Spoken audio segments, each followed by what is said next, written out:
Ton salaire seul ne te rendra jamais riche. Peu importe combien tu gagnes, peu importe combien tu travailles, c'est pas comme ça que ça marche. Et dans cette vidéo, je vais t'expliquer pourquoi ton salaire, même si c'est un salaire élevé, ne fera jamais de toi quelqu'un de riche, même si tu gagnes 5, 6, 7, 10 000 euros par mois.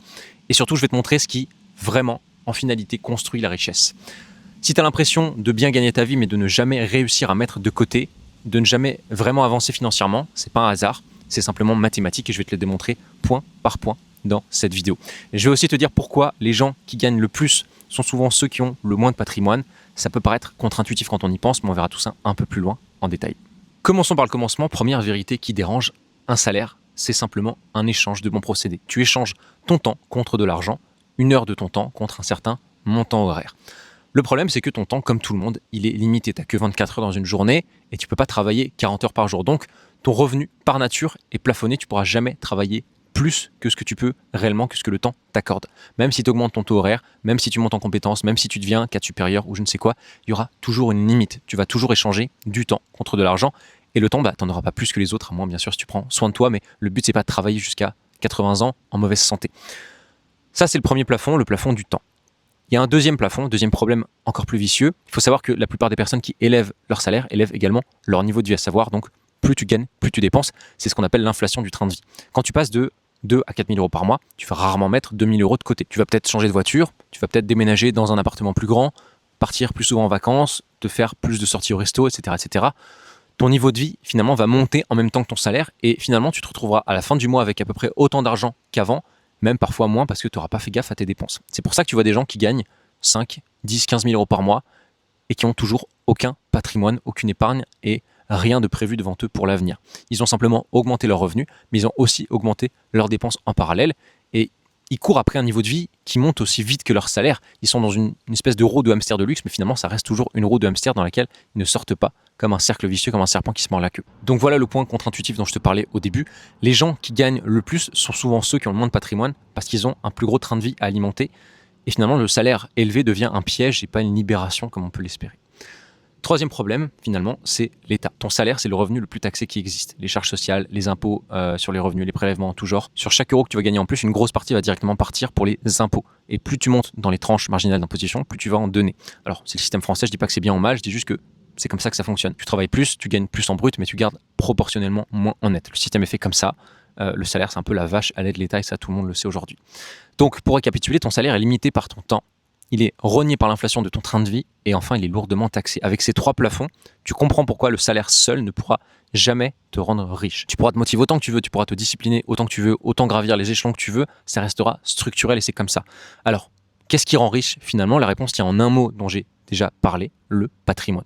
La richesse, c'est pas ce que tu gagnes, la richesse, c'est ce que tu possèdes, c'est ce qui travaille pour toi pendant que tu dors. Un salarié échange son temps contre de l'argent, une personne riche fait au contraire travailler son argent, ses actifs à sa place, et c'est exactement à ce moment-là que l'immobilier entre en jeu. Si d'ailleurs tu veux comprendre comment transformer un salaire, même modeste, en véritable patrimoine, j'ai créé une formation gratuite de plus d'1 heure et demie qui t'explique absolument tout le processus de A à Z.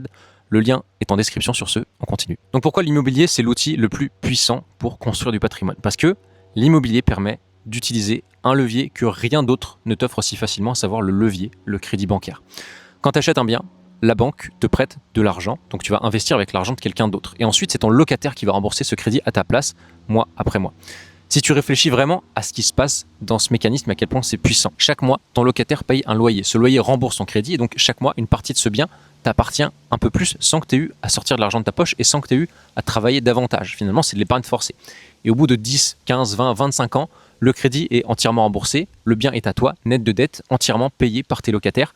Et pendant tout ce temps, si tu as bien acheté au bon endroit, si tu as bien fait les choses, il a également pris en valorisation. C'est ça la vraie construction patrimoniale, c'est ça qui te rend riche et pas ton salaire. Ton salaire, dans cette histoire, il a un rôle, mais qui est tout autre que celui qu'on croit.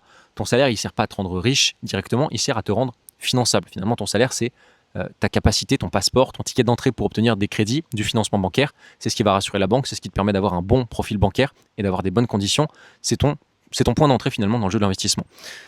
Vois un peu ton salaire comme le carburant du véhicule qui te permet de construire du patrimoine. Pour bien comprendre tout ça, il faut opérer un changement de mentalité fondamentale. Il faut arrêter de voir ton salaire comme une fin en soi, arrêter de penser que c'est la seule solution et qu'il faut simplement gagner plus.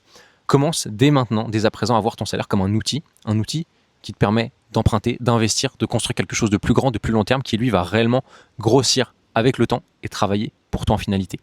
Et pour revenir à cette histoire de personnes riches qui n'arrivent pas à construire du patrimoine, la personne qui gagne 2 500 € par mois, qui investit intelligemment, dépassera toujours la personne qui gagne 5 ou 10 000 € par mois et qui dépense tout et qui élève son train de vie. Toujours parce que l'un va construire du patrimoine et l'autre va construire simplement un train de vie plus élevé qui ne va en finalité lui servir à rien. Personnellement, quand j'ai commencé, je gagnais environ 1 700 € par mois. Aujourd'hui, je suis aux alentours de 1 400, 1 500. Donc mon train de vie, de même que mon salaire, n'ont pas augmenté. Et pourtant, j'ai construit plus d'1 million d'euros de patrimoine en moins de 2 ans. Pas grâce à ce modeste salaire, simplement avec ce que j'en ai fait au fil des années.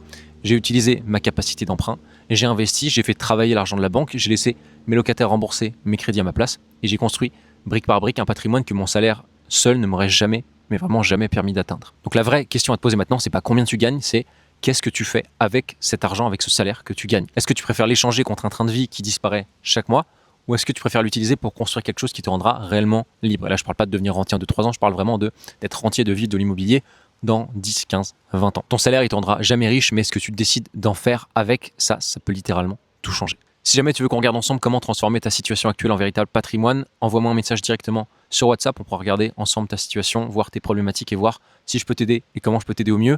Tu trouveras le lien dans la description, ça ouvrira une conversation directe avec moi. Tu peux également rejoindre mon canal WhatsApp sur lequel je partage du contenu exclusif sur l'immobilier et où je repartage également toutes les vidéos pour que tu ne rates absolument rien et que tu aies tous les conseils les plus pertinents pour pouvoir commencer ton projet IMO et commencer à bâtir du patrimoine.